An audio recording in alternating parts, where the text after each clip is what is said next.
Two police officers on a wellness check find three hungry children whose mom has been taken to the hospital and come to the rescue by making dinner. What is a policeman's job?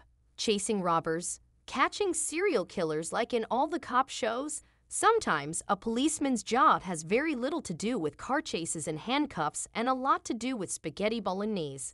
That is what police officers Paul Duchesne and Jeremy Sickton discovered when they were called for a wellness check on a Saturday night. A woman had called and told dispatch that she had seen an ambulance take away her neighbor halfway through the afternoon, but all the lights in the house were still on. The woman was sure the neighbor's family was away and that the children were with their grandmother for the weekend, and she was very worried that someone might have broken in. Officer Paul knocked on the door and said, "Police, please open the door." There was a long silence. Then a voice said, "Are you really the police?" "Yes," Officer Paul said. "We were called by a neighbor to check that everything was all right. Please open the door." The voice, which sounded younger by the minute, said, "How do I know you're really the police?" Mom said, "Don't open the door to strangers." Officer Jeremy, who was the father of 4 kids, said, "We have badges. I'm Jeremy and my partner is Paul. Can you please call the adult who is looking after you?" There was an even longer silence. Then the voice said, "We don't have an adult. The ambulance took Mommy away." Paul said to Jeremy. "There's more than one kid." "Please open the door," Jeremy said. "Look, I'm holding up my badge to the peephole. I'm too short."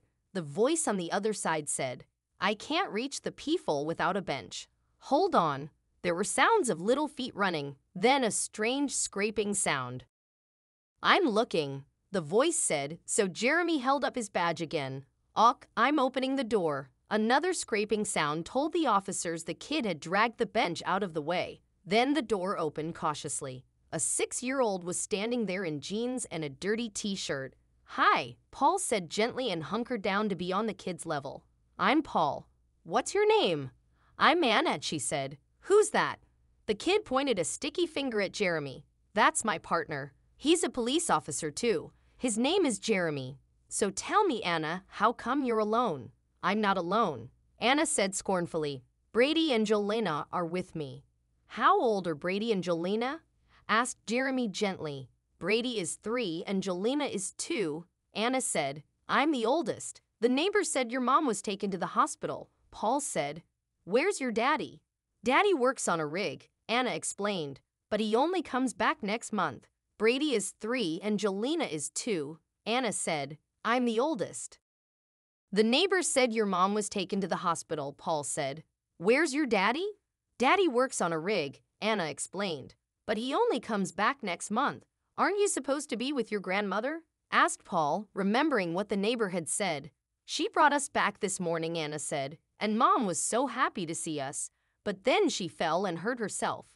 Anna's little lips started trembling and her eyes filled with tears.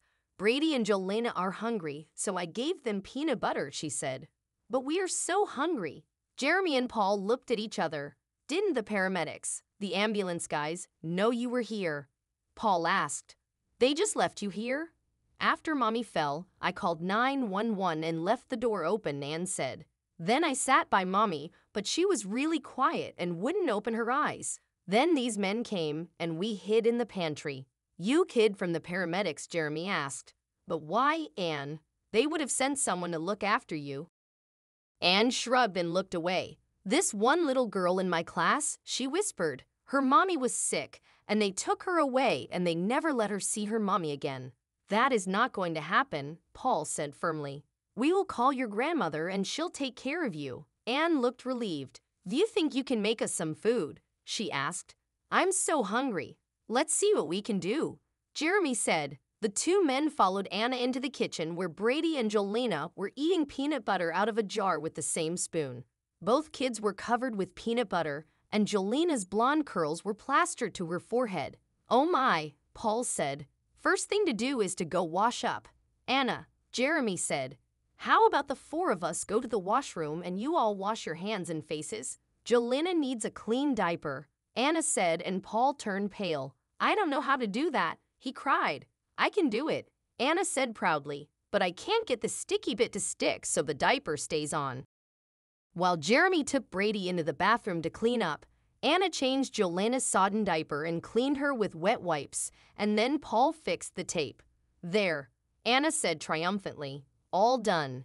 Anna washed and then helped her sibling change into clean pajamas, and in the meantime, the two officers went into the kitchen.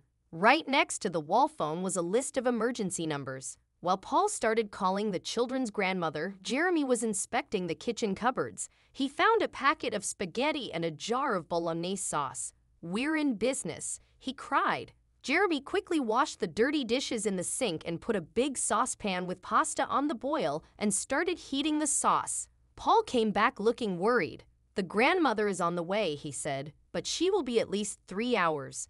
Jeremy looked at his watch. "In 20 minutes, our shift is over," he said.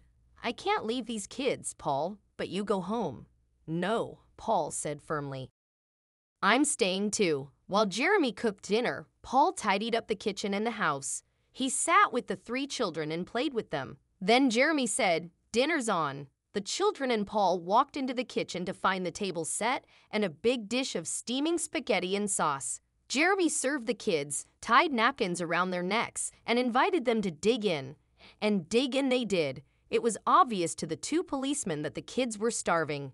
After dinner, Paul went out and brought a tub of vanilla ice cream to the children's delight. By the time their grandmother arrived, the 3 children were sprawled on the couch, fast asleep. "Thank you, officers," the grandmother said. "You've been so kind." Jeremy and Paul replied graciously and left. The grandmother saw the children fast asleep and smiled. She went into the kitchen and was astounded to see everything neat as a pin.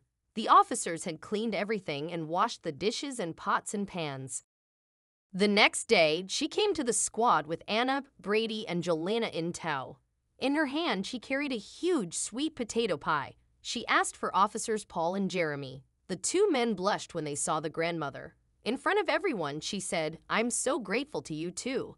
You took care of my grandchildren, fed and cared for them.